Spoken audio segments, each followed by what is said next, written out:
بسم الله الرحمن الرحيم والصلاة والسلام على سيدنا المرسلين وعلى آله وصحبه أجمعين. أعزائي التلاميذ، مرحبا بكم في هذا الفيديو الجديد اللي غادي نطرقوا فيه إلى درس جديد اللي هو le calcul des probabilités. Alors le calcul des probabilités, d'abord, il va se composer de la première partie qu'on va aborder, c'est le grand A, le calcul de dénombrement.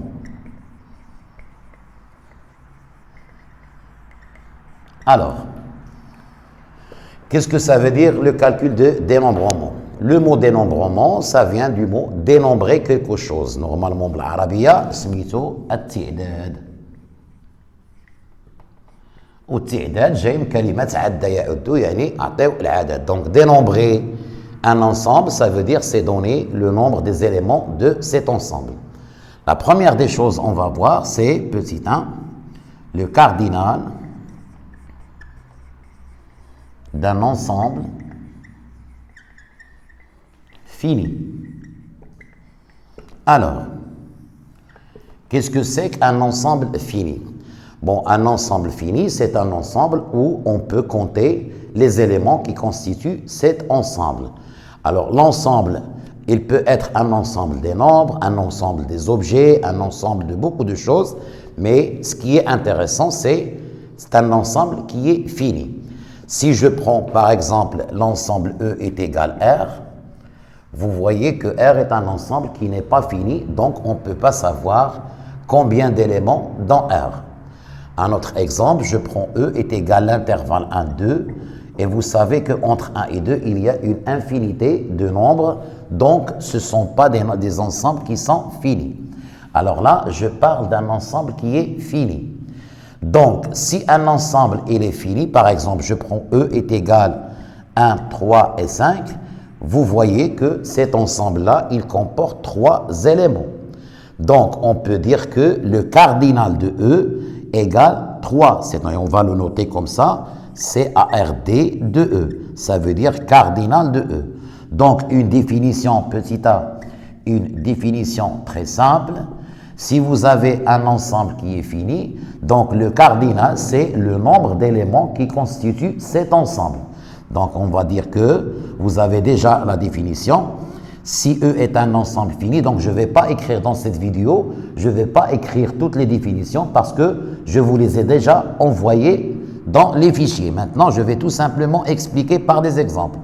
Je prends E est égal à 1, 3 et 5.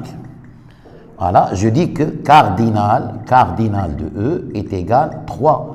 Pourquoi? Parce qu'il comporte 3 éléments. Un autre exemple, je prends E est égal le couple 1, 3. Regardez, maintenant l'élément de E, ce n'est pas un nombre, mais c'est un couple. Donc ici, E, c'est comme les coordonnées des points dans le plan. Donc on dit que E, il comporte un seul couple, ce que veut dire que cardinal de E est égal à 1.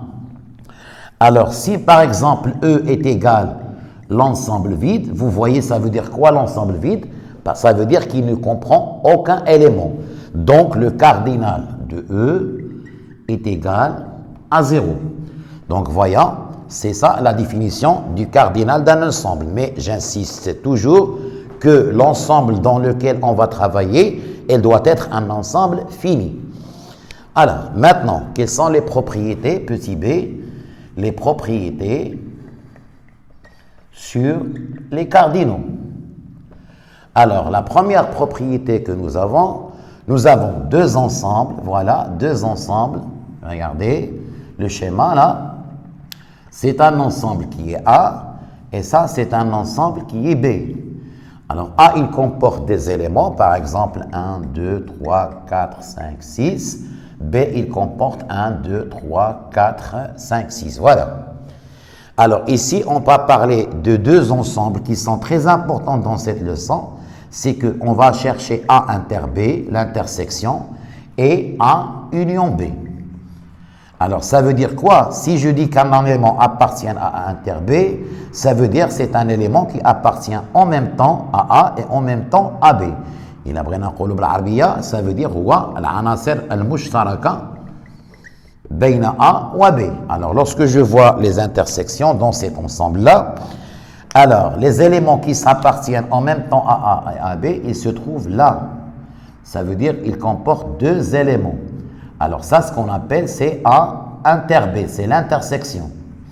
Maintenant, qu'est-ce que c'est que la réunion? Ça veut dire les éléments qui sont soit dans A, soit dans B, soit dans les deux. بما أننا بغينا نقولوا بالعربية المشتركة والغير المشتركة بجوج بيهم. Et voilà. Alors, si je vois la réunion, ça veut dire je prends tous les éléments qui sont situés ici. Alors, avec ce couleur, c'est A union B. Alors maintenant, si je veux calculer le cardinal de A, je compte les éléments de A, mais sans faire partie AB. Ça veut dire les éléments de A, je vois ici que cardinal de A, je compte 1, 2, 3, 4, 5, 6. Donc A comporte 6 éléments. Et je peux écrire que cardinal, regardez, cardinal de A, il est égal à 6. Maintenant, cardinal de B, sans faire attention à A. 1, 2, 3, 4, 5, 6. Cardinal de B est égal à 6. Voilà. Alors, qu'est-ce qu'il arrive aux élèves? Lorsque je dis calculer le cardinal de A union B, les élèves peuvent dire tout simplement, je prends les éléments de A, j'ajoute les éléments de B, et voilà, je trouve A union B. Mais il faut faire attention qu'il y a deux éléments qu'on peut les compter en même temps avec A et en même temps avec B.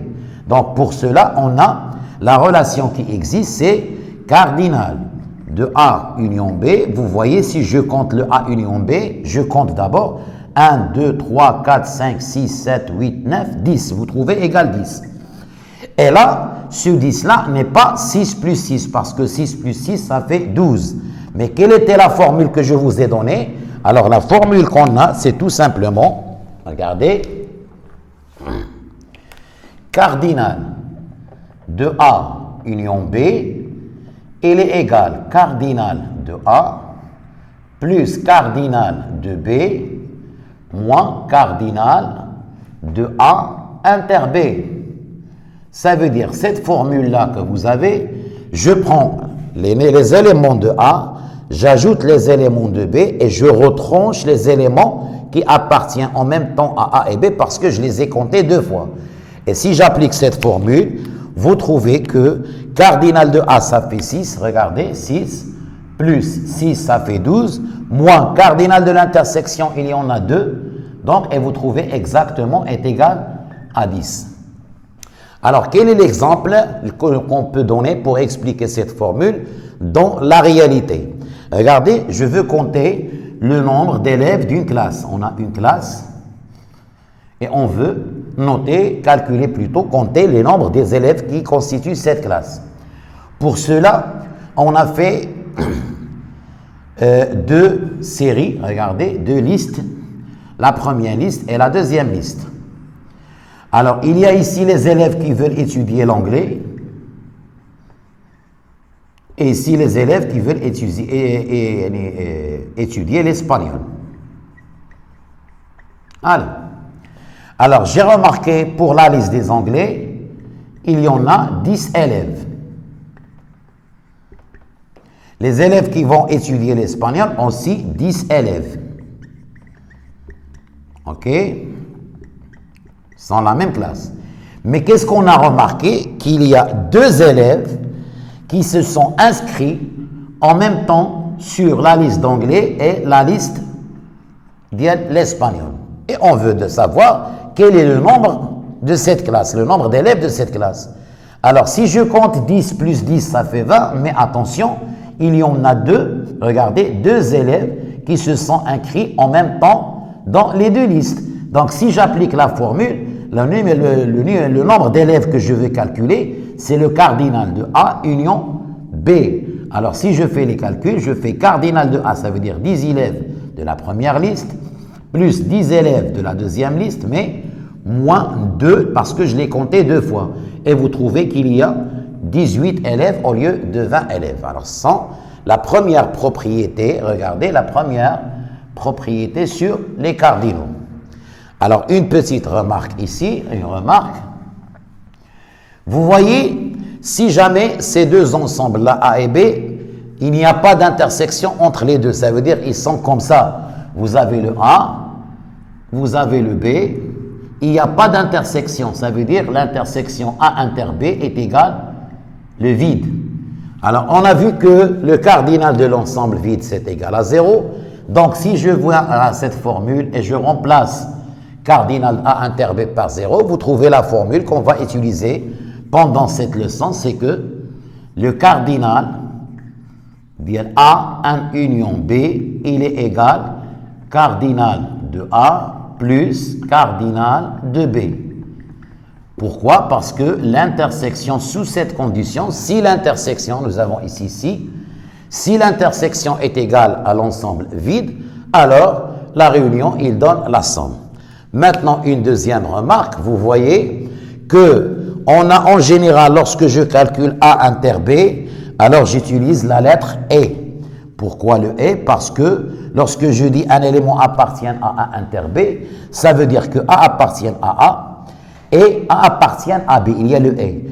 Alors que A union B, je lance la lettre qui est le OU. Alors en Ibn Arabiya, ici c'est le waw, ou hadiya, AW. Parce que lorsque je dis A inter B, ça veut dire c'est A ou B. Lorsque je dis A union B, ça veut dire que A ou B. Voyons ici dans cette formule-là, nous avons A union B, ça fait le A, il y a le OU. Regardez. Et qu'est-ce qu'il a donné? Il a donné le plus. Il faut bien se rappeler de ça, qu'on va expliquer après. Alors, la deuxième propriété que j'ai lancée sur les ensembles finis, c'est que nous avons le schéma suivant. Nous avons un ensemble E, voilà. Nous avons un ensemble E. Et A est une partie de E. Ça, c'est A. C'est une partie de E. Regardez, si je compte les éléments de E, le cardinal de E, 1, 2, 3, 4, 5, 6, 7, le A, il comprend 1, 2, 3, 4, 5. Alors, si j'enlève le A, tout ce qui reste ici, on va l'appeler A bar. Qu'est-ce que c'est que A bar? On peut dire dans les mathématiques que A bar, il s'appelle le complémentaire de A dont E. Ça veut dire quoi ce mot-là? Ça veut dire que A bar, il complète A pour donner le E tout entier. Mais attention, il n'y a aucun élément compris entre A et A bar. Ça veut dire que l'intersection de A et A bar est égale l'ensemble vide. Et qu'est-ce que vous voyez ici? La remarque la plus importante, c'est que puisque A, alors il complète A bar pour donner E, nous avons la relation suivante, c'est que le cardinal de A plus le cardinal de A bar, il donne le cardinal de E. Voilà.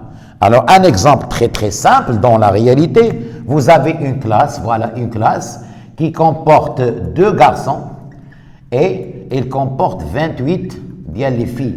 Ça veut dire que le total c'est égal à 30. Donc, si j'appelle la partie 28 pour les filles et la partie 2 pour les garçons, je peux dire que les garçons, ce n'est que F bar. Parce que le F bar, le contraire de F, c'est les garçons. Donc, bien, si je connais qu'il y a 2 garçons, donc automatiquement, et je sais que le E, il comporte 30 éléments, je peux facilement savoir le nombre des filles. Et donc, on appelle A bar. Donc, cardinal de A plus cardinal de A bar égale cardinal de E. D'accord? Voilà, ce sont 2 propriétés qu'on peut utiliser après dans la leçon du démembrement. Et maintenant, on va voir autre chose que le cardinal. Alors, deuxièmement,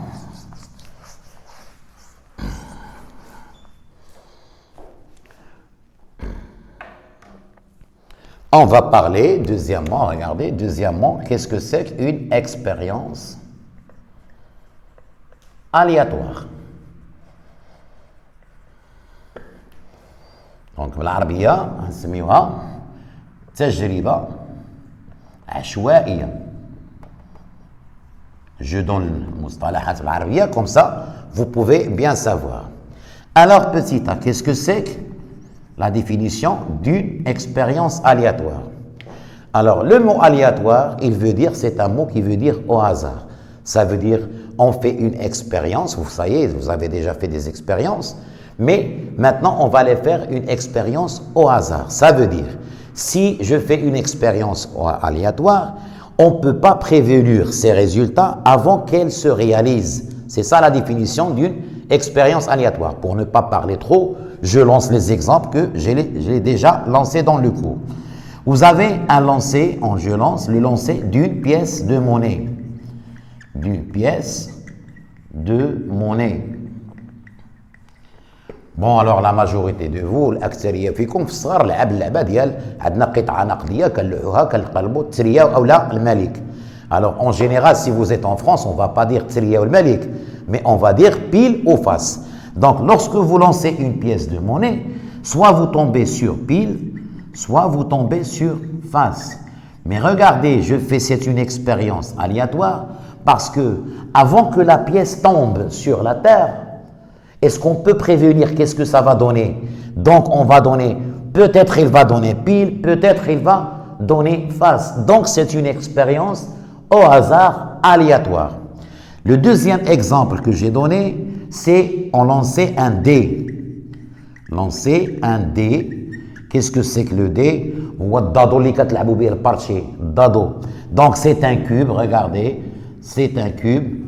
Il est formé de c'est-à-dire les faces, donc numéroté de 1 jusqu'à 6.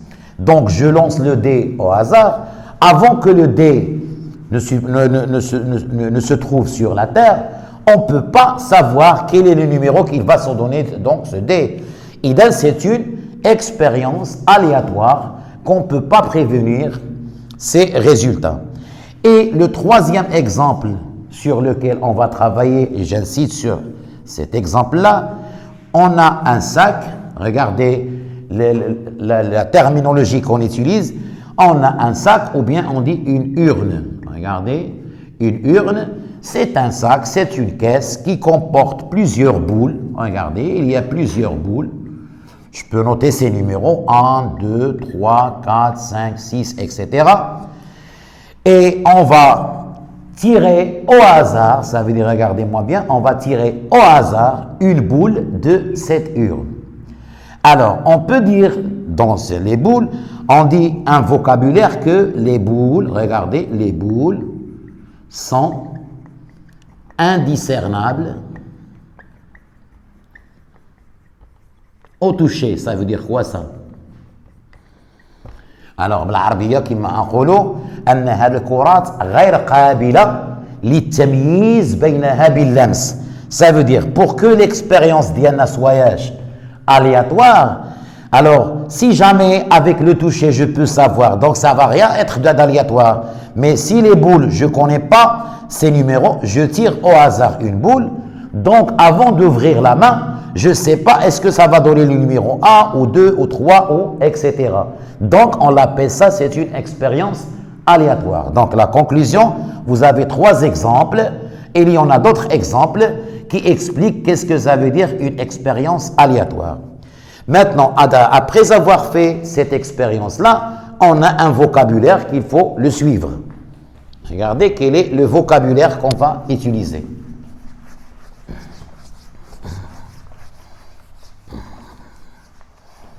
Alors, le vocabulaire d'Yanna, voilà, petit b, c'est vocabulaire.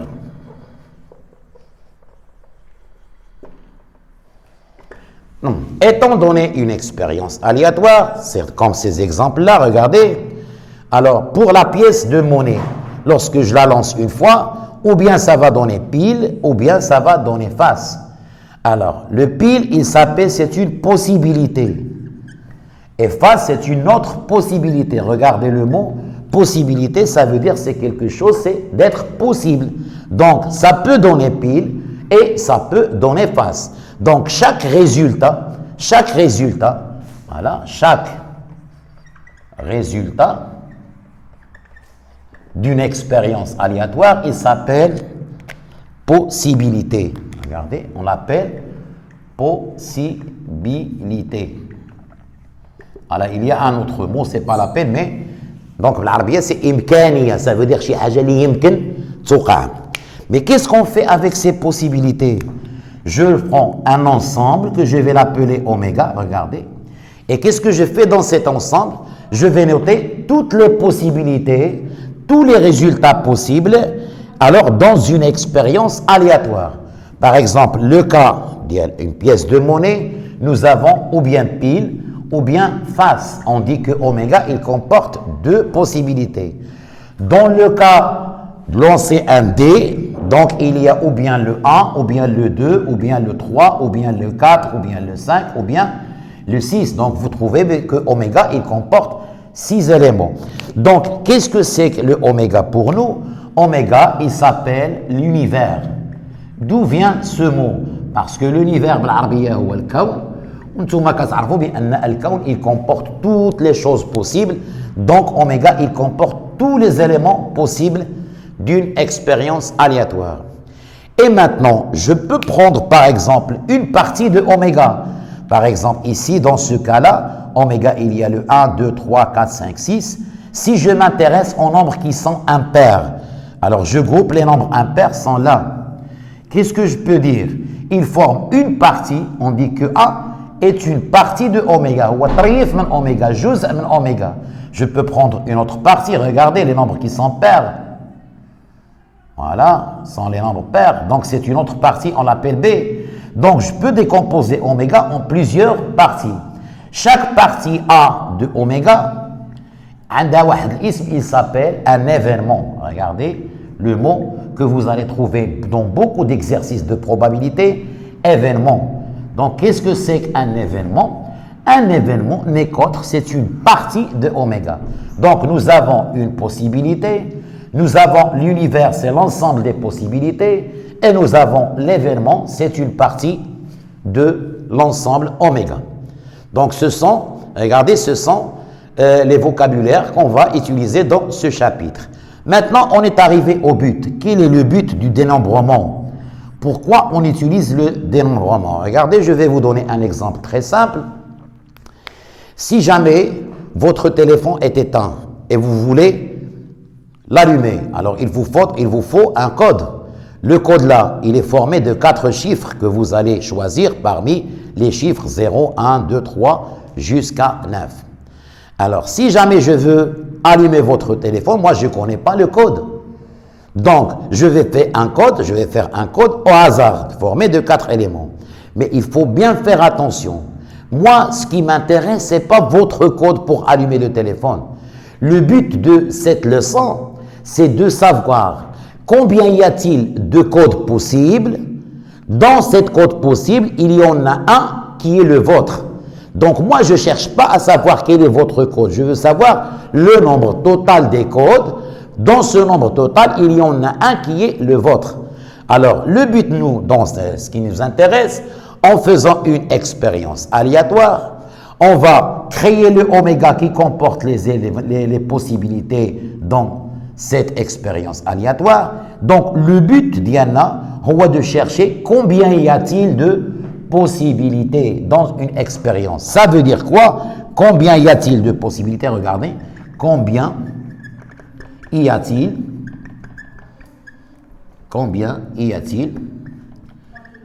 de possibilités? Ça veut dire, on veut calculer le cardinal de oméga, parce que le nombre de possibilités, comme on a expliqué tout à l'heure, ce n'est qu'autre que le cardinal de oméga. Et là, je vais faire une chose. Lorsqu'on veut dire combien y a-t-il de possibilités, حنا العقل ديالنا بعض النوبات ما كيستحملش داك العدد. دونك واش كنقولوا مستحيل ولا العقل ديالنا ما كيقبلش.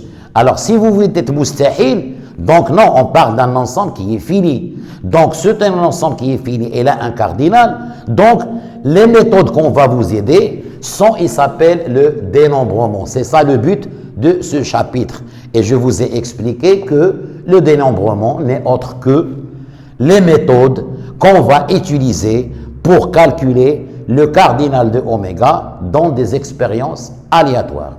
Et c'est ça ce qu'on va faire maintenant. Alors, on va passer ce qu'on appelle un principe. Voilà, donc c'est troisièmement.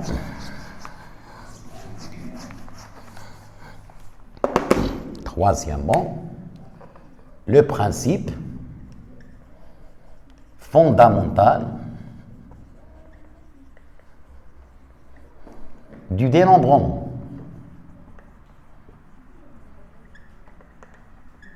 Alors, ce principe-là, il est porté sur le nom du principe du produit. Et vous allez voir, principe du produit. Alors, pour cela, je donne d'abord un exemple. Et vous allez comprendre, avec l'exemple, on peut généraliser. L'exemple. Alors, on lance, regardez, on lance une pièce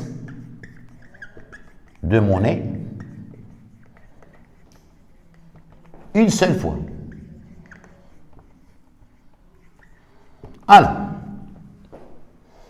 Alors lorsqu'on veut dire quelles sont les possibilités qu'on peut avoir dans le lancer d'une pièce une seule fois, vous allez me dire, ou bien ça va donner pile, ou bien ça va donner face.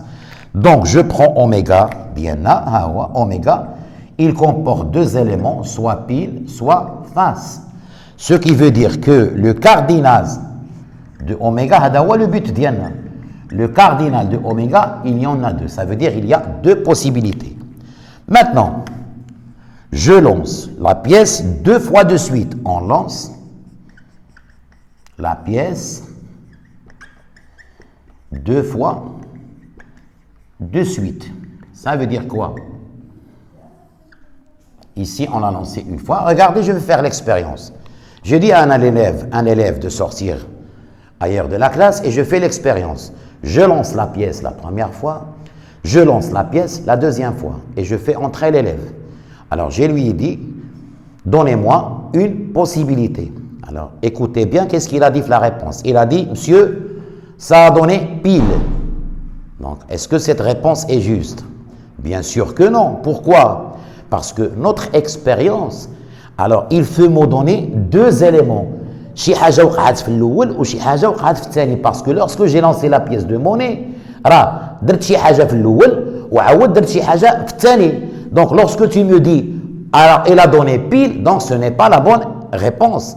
Par exemple, je vais vous donner, qu'est-ce que ça va donner comme exemple? Je dis, il a donné monsieur pile et pile. Ça veut dire que le premier lancé a donné pile, le deuxième lancé a donné pile. Donc, le couple, c'est une possibilité. Il y en a d'autres. Un autre, il me dit, voilà monsieur, il va donner pile et face. Un autre, il dit, il donne face et pile. Et ainsi de suite. Il a donné face et face. Donc, regardez combien y a-t-il d'éléments. Ici, vous trouvez qu'il y a 4 éléments. Donc, notre oméga qu'on cherche, il comporte 4 résultats possibles, ce qui veut dire que le cardinal de oméga, il est égal à 4. Alors maintenant, si j'aggrave un petit peu la situation, et si je lance la pièce 5 fois de suite, quel était le nombre de possibilités? Ça devient un peu compliqué. Alors pour cela, je vais vous expliquer dans cet exemple comment utiliser le principe fondamental du dénombrement. Alors je vais utiliser un schéma, regardez. Qu'est-ce qu'il dit ce principe de produit? Alors, je lance, regardez, troisième cas, lancer, on lance la pièce 3 fois de suite. Alors, comment je vais réagir? Je fais un schéma. Il y a le premier lancé, le deuxième lancé, le troisième lancé. On dit dans ce cas que notre expérience, il est formé par 3 lancers. Ça veut dire que j'ai l'appelé épreuve numéro 1, épreuve numéro 2 et épreuve numéro 3. Pardon. Alors ici, le résultat, il se forme d'un triplet. Pourquoi un triplet? Parce qu'il faut me donner, qu'est-ce que ça va donner la première fois, puis la deuxième fois, puis la troisième fois. C'est ça, un seul résultat. Donc, en utilisant notre principe, je vais calculer le nombre de fois dans chaque épreuve de E1 jusqu'à E3. Je vais dire que pour la première fois, lorsque je lance la première fois, la pièce va donner soit pile, soit face. Donc, il y a deux possibilités pour la première épreuve. Et la deuxième fois, elle a aussi deux possibilités. Donc, premier lancé, il met J pile ou la face. Le deuxième lancé, kadalik, il met J pile ou la J face. Le troisième lancé, kadalik, on a deux possibilités. Alors, le principe du produit, il dit, si chaque épreuve donne un nombre de possibilités ici, et si vous voulez calculer le cardinal de oméga, alors il n'a que faire le produit 2 fois 2 fois 2 qui va donner égal 8. Donc vous allez avoir 8 résultats possibles. Et si vous êtes à la maison, vous pouvez les voir. Il y a le pile, le pile, le pile, voilà un seul résultat. Puis il y a le pile, le face et le pile, et ainsi de suite. Vous allez trouver combien de triplés? 8 triplés. Donc il y a 8 possibilités dans cette expérience aléatoire. Et maintenant, est-ce qu'on peut généraliser ceci dans notre principe? C'est ce qu'on va faire, une généralisation. Regarde ici. Avec tout simplement l'autre schéma. Donc, le principe. Nous avons un principe. Qu'est-ce qu'il dit, ce principe? Si on a une expérience aléatoire qui se compose de plusieurs épreuves que je vais appeler en A, E2 jusqu'à EP. C'est comme le cas d'une pièce. On a lancé la pièce 3 fois, donc l'expérience se compose de 3 épreuves, 3 lancers. Ici, on va généraliser, elle se compose de P fois. Alors, je fais le schéma. Voilà l'épreuve numéro 1, voilà l'épreuve numéro 2, et ainsi de suite, voilà l'épreuve numéro P. Et maintenant, qu'est-ce qu'il dit le principe? On va utiliser chaque épreuve, combien il a donné de cas possibles. Supposons que la première épreuve, elle a donné N1 possibilités. C'est comme le 2 ici. E2, il a donné N2 possibilités. Et ainsi de suite, le EP, il a donné NP possibilités. Alors, si vous voulez calculer le cardinal de oméga, ce n'est autre que le produit de ces nombres-là. Donc, je fais N1 fois N2 fois ainsi de suite fois NP. Et voilà le principe du produit et non pas la somme. Donc, vous allez bien comprendre avec encore des exemples qui nous expliquent comment je fais ça pour calculer ce cardinal. Alors, je vais donner, j'ai déjà donné des exemples ici. Voilà, on a donné ici des exemples.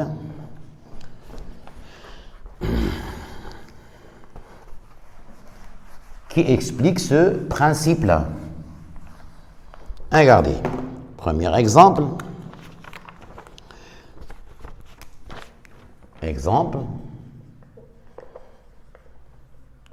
Si je veux dire lancer un dé 2 fois de suite. Alors, quel est le nombre de possibilités? Voilà.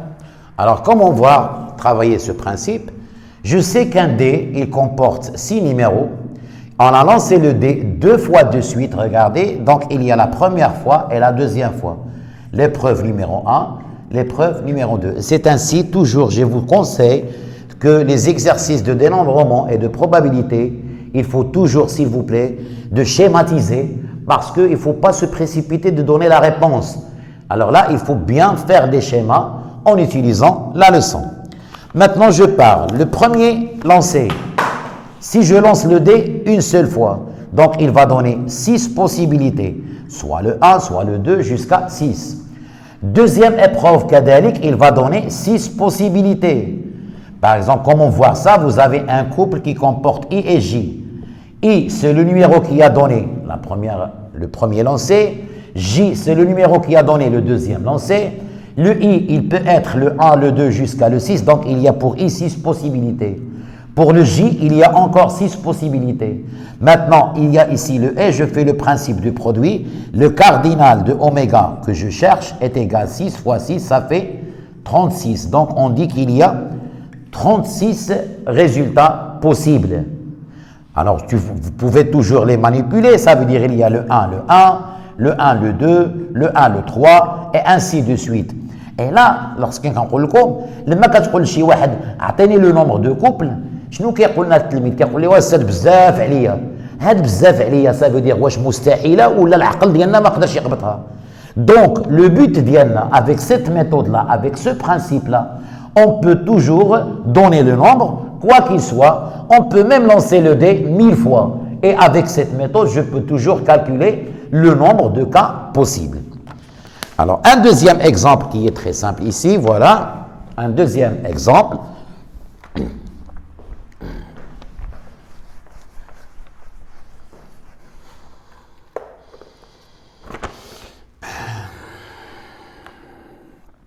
Voilà, on a un autre exemple ici. Par exemple, on sait que l'alphabet comporte 26 les lettres. Alors, Naya, attendez comme le petit exemple B. Combien de mots, voilà, donc tout simplement, combien, regardez, combien de mots, de 2 lettres, par exemple, ou bien de 3 lettres, peut-on fabriquer avec les lettres, les 26 lettres, de l'alphabet. Voilà, ici je donne une remarque, comme j'ai dit dans le texte, ça veut dire ce mot-là avec sens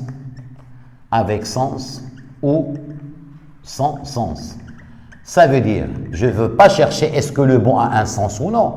Par exemple, vous savez que l'alphabet, le A, B, C, D, etc., jusqu'à X, Y, Z, il y a 26 lettres. Et moi, je veux fabriquer un mot, regardez, de 3 lettres. Ça veut dire il peut être là le A, B, A, tout simplement. Ça, c'est un mot de 3 lettres.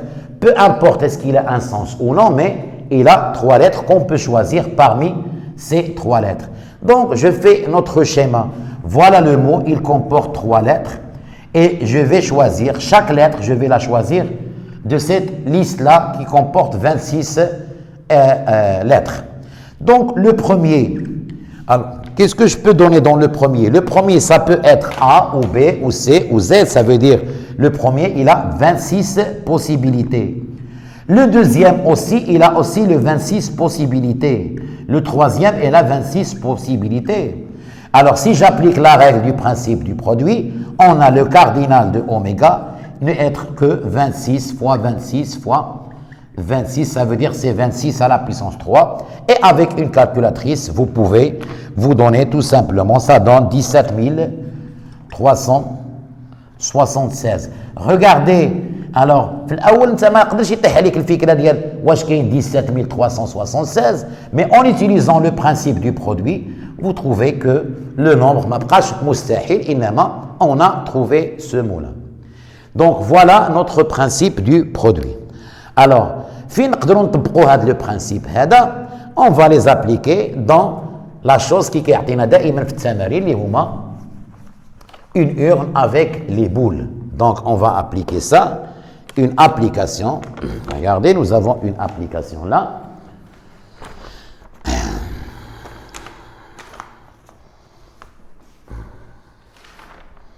Alors une petite application. C'est ce qu'on va faire. Quatrièmement, voilà, quatrièmement.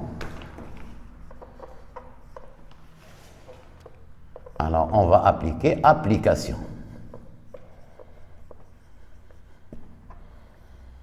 Voilà.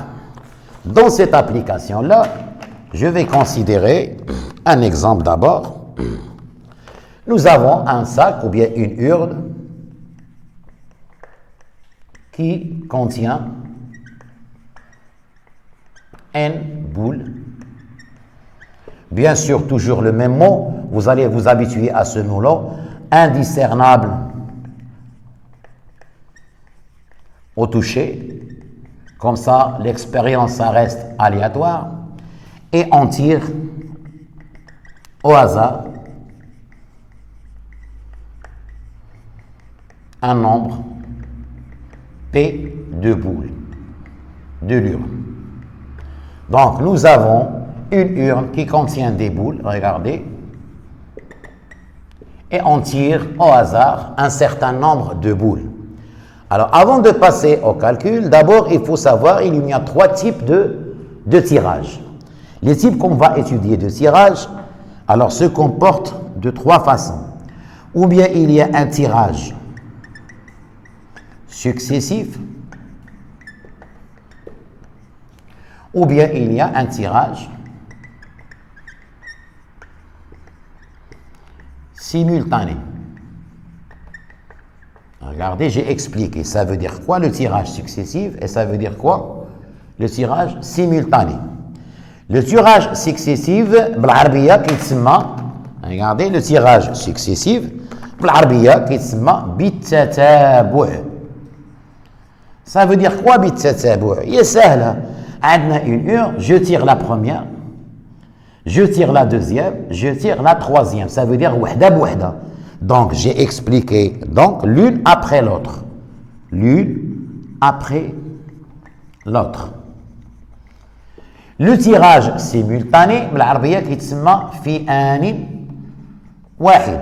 Par exemple, si vous voulez tirer 3 boules, alors كنخلطوا يديا وكنهزوا 3 الكرات في دقة واحدة.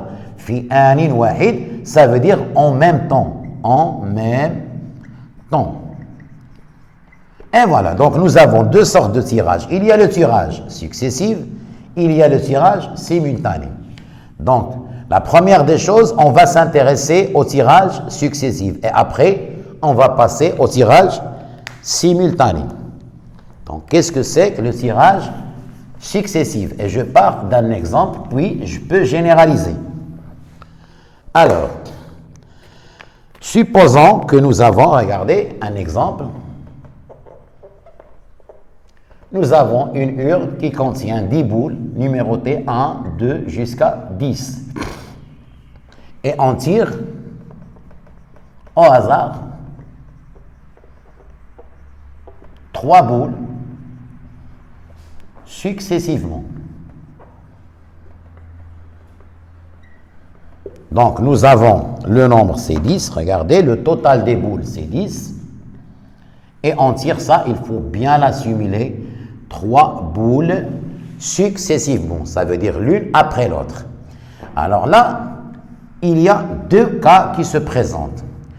Ou bien, chaque boule on la tire, on la remet à l'urne, puis on tire une autre.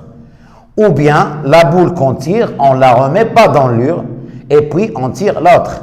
Parce qu'on a deux vocabulaires. Ou bien, c'est un tirage successif avec remise, regardez que j'ai ajouté, avec remise, ou bien il y a le tirage successif, mais sans remise. Il y a باينة هنايا, regardez, كنسحبوا الأولية, كنرجعوها للصندوق, كنسحب الثانية, كنرجعها للصندوق. Donc il s'appelle un tirage avec remise, en remettant la balle à l'urne. Et là, كنسحبوا الاوليه كنحيدوها عاود كنسحبوا الثانيه كنحيدوها وحنا غاديين. Alors quelle est la différence entre les deux? Regardez, lorsqu'il s'agit d'un tirage successif avec remise, الصندوق الكويرات ديالو ما كينقصوش. ما معنى ما كينقصوش؟ سي لو زافون 10 غيبقاو دائما 10. علاش؟ لان كنسحب ما بقاوش 9 بحال غادي نرد عاد كنسحب. Donc ce qui fait il va rester toujours le même nombre de boules. Par contre, si je fais un tirage sans remise, à chaque fois que je tire une boule, le nombre de boules, il diminue. Par exemple, كانوا في الأول 10 حيدنا وحدة بقاو 9 حيدنا وحدة بقاو 8 وهي غادية.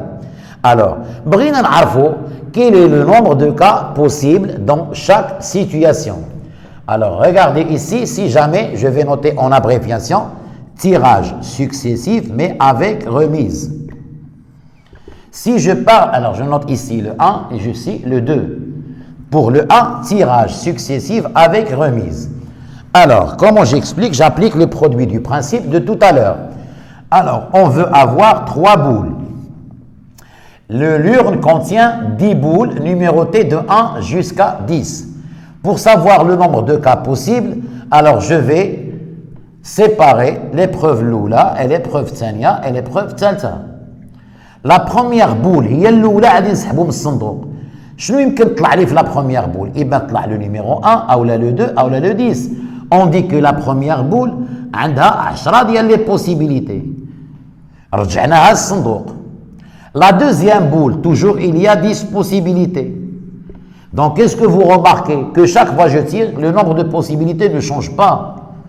Et dans chaque boule, parmi les 3 boules que je vais tirer, ils ont chacune 10 possibilités. J'applique ici le principe du produit et vous trouvez que le cardinal de oméga, le nombre de possibilités, il est égal 10 fois 10 fois 10. Vous trouvez 10 puissance 3, c'est-à-dire il y a 1000 possibilités. Donc, il بغينا نفهموهم مزيان شنو هما هاد لي 1000 possibilités. يقدر يطلع لي le 1, le 1, le 1, يقدر يطلع le 1, le 1, le 2, etc. Combien il y a les possibilités كاينين 1000 possibilités. Maintenant, qu'est-ce qui va se passer lorsqu'on a un tirage successif mais sans remise? J'applique toujours le même principe, regardez, toujours le même principe. La première boule, la deuxième boule, la troisième boule.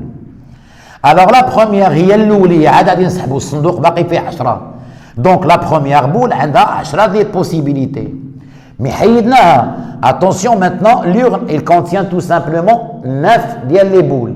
إذا la deuxième boule ما بقاوش عندها 10 les possibilités ولاو عندها غير 9 les possibilités. La troisième boule كذلك ولاو عندها 8 ديال les possibilités.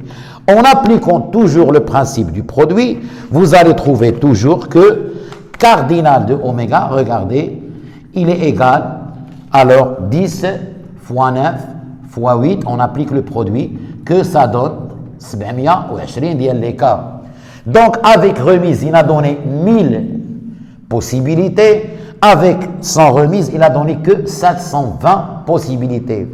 Alors on peut toujours prévoir ce résultat. شنو هو الفرق؟ علاش كتلاحظوا بأن avec remise c'est plus grand que sans remise? Parce qu'avec remise, ça il faut bien le mettre dans la tête, on peut avoir une répétition. Pourquoi une répétition? Parce que je tire la première boule, يقدر يطلع لي الواحد. إلا رديته الصندوق يمكن يعاود يطلع لي الواحد. Par contre, si on est sans remise, إلا طلع الواحد وحيدناه, donc ما بقاتش عنده possibilité باش يطلع. C'est la raison que le nombre il diminue. Donc voyons avec remise qu'est-ce que ça donne, sans remise qu'est-ce que ça donne. Est-ce qu'on peut généraliser cet exemple en prenant une urne qui contient n boules? Et voilà les propriétés qu'on va utiliser. Alors, si jamais j'ai une urne, voilà, en général, généralisation. Généralisation. Vous avez une urne, regardez, qui contient n boules numérotées de 1 jusqu'à n. Le total des boules, c'est n. Ça veut dire que les boules, ils sont bien sûr indiscernables au toucher. On tire, regardez, on tire au hasard. Au hasard, ça veut dire aléatoirement, à l'arbi. On tire P boules de l'urne. Regardez, mais successivement.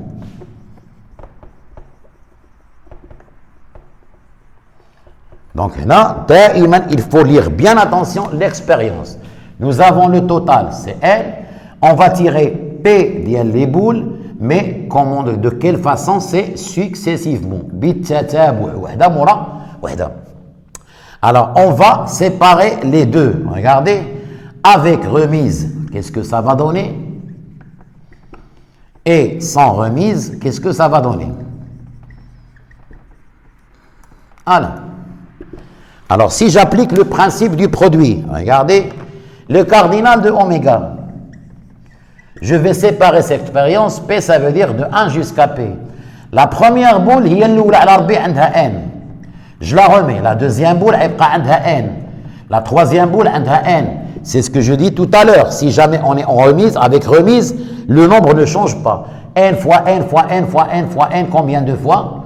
Donc c'est p fois, donc vous trouvez le nombre, il est égal, c'est n à la puissance p. Alors, mais regardez bien que ça se passe avec sans remise. Alors, cardinal de oméga, regardez, cardinal de oméga. Alors la première boule, عندها n, حيدنا وحده, donc الصندوق ما بقاش فيه n, بقى فيه n moins 1. Donc la deuxième, ça sera n moins 1. La troisième, c'est n moins 2, et ainsi de suite. La Pm, c'est n moins p plus 1. Donc ça, c'est le cardinal de oméga. Maintenant, on va introduire le vocabulaire qui est très très simple. Si vous voyez la différence entre avec remise et sans remise. Avec remise, c'est très simple. Si vous faites le calcul n fois n fois n fois n, vous trouvez n puissance p. Mais vous voyez que sans remise, ce calcul-là, il est un peu lourd. Regardez, n fois n moins 1 fois n moins 2, par contre, ici, c'est très simple. Tout le monde sait la puissance, donc c'est n puissance p. Alors, ce nombre-là, que vous voyez un peu compliqué, on peut lui donner une notation. Qu'est-ce qu'on le note dans ce cas? Ce nombre-là, si j'appelle ce nombre-là égal n, alors ce nombre-là, on le note, comme ça, c'est A, un grand A, P de n. Et il se lit, regardez, il s'appelle ce nombre-là, arrangement, regardez, arrangement, le nombre d'arrangements de P éléments qu'on a choisi parmi n éléments. J'ai expliqué ça dans le fichier. Donc, lorsque vous voyez A de P à n, c'est le nombre, regardez, le nombre d'arrangements, d'où vient la lettre A, c'est arrangement de P à n. Ça veut dire, on écrit toujours le fort quand vous P les sreura, ou le test quand vous n les kbira. Alors, ça veut dire qu'on a choisi P éléments parmi n éléments, mais attention, dans le cas successivement et sans remise. Ça veut dire on n'utilise pas le arrangement pour le cas d'IL avec remise, parce que le cas avec remise, le nombre ne diminue pas, il reste le même, donc vous trouvez n puissance p. Mais si jamais vous avez sans remise, au lieu d'écrire n, n-1, etc., on écrit A de p parmi n. Et on passe au calcul. Comment calculer cet arrangement-là? Ok, donc maintenant, on va faire le calcul. Comment calculer les arrangements de P à N. Alors, j'ai tout à l'heure, lorsque j'écris arrangement de P à N, il faut bien voir que P, il est inférieur ou égal à N. Ça veut dire que P ne peut pas dépasser à N. On va utiliser trois choses, ou bien utiliser la définition, ou bien utiliser une calculatrice, on va petit c, ou bien utiliser une propriété. Donc, nous avons trois façons de calculer ce arrangement. On va commencer par la définition et je donne des exemples. Alors, un exemple, le premier exemple, par exemple, je vais calculer arrangement de 3 parmi 10. Alors, regardez-moi bien comment je fais. Je commence toujours par le plus grand qui est 10 et je vais diminuer. Mais il faut savoir quand est-ce qu'on va s'arrêter. Attention, on s'arrête jusqu'à 3. Non. Le nombre 3 qui est là, il indique le nombre, regardez, le nombre de facteurs. C'est-à-dire, regardez, pour bien comprendre, je commence par 10. 10 fois 9 fois 3. Ça veut dire, 10 fois 9 fois 8. Donc, il y a ici, il y a ici 3 facteurs. 1, 2, 3. C'est le nombre 3 qui est là. Et je fais une calcul, vous trouvez 720. Je change un petit peu, je prends par exemple arrangement de 2 parmi 12. Alors, je commence par le plus grand qui est 12. Mais combien de facteurs? Le nombre 2, il indique qu'il y a 2 facteurs. Ça veut dire 12 fois 11. Avec une calculatrice, vous trouvez le nombre. Et ainsi de suite. Donc, voilà le calcul de l'arrangement en utilisant la définition. Maintenant, je passe le petit b si vous voulez utiliser la calculatrice. Alors, essayez de prendre votre calculatrice. Vous allez trouver 2 touches en bas, l'une qui est c'est multiplier et diviser. Et vous allez trouver en bas, il y a le NPR, il y a le NCR. Alors, pour l'arrangement, j'utilise le NPR. C'est-à-dire, comme en exemple, si je veux calculer arrangement de 3 parmi 10, alors regardez qu'est-ce que je dois faire. Je commence par le plus grand, 10, je tape la touche 10, je tape la touche NPR. Attention, il y en a des calculatrices qui ont NPR, il faut faire Shift et multiplier, ou bien vous faites NPR, puis je tape le 3 et je tape égal. La calculatrice vous donne directement le 720. Alors ici, j'ai une remarque très importante. Si jamais, il faut essayer ça, si jamais vous commencez par 3 NPR et 10, alors la calculatrice va vous donner math erreur. Pourquoi il vous donne math erreur? Parce que si vous faites 3 NPR 10, c'est quand vous allez choisir 3 éléments successivement et sans remise parmi, vous choisissez 10 éléments parmi 3. Et c'est le cas qui est impossible. Donc, vous commencez par le plus grand, NPR 3, elle va vous donner 720.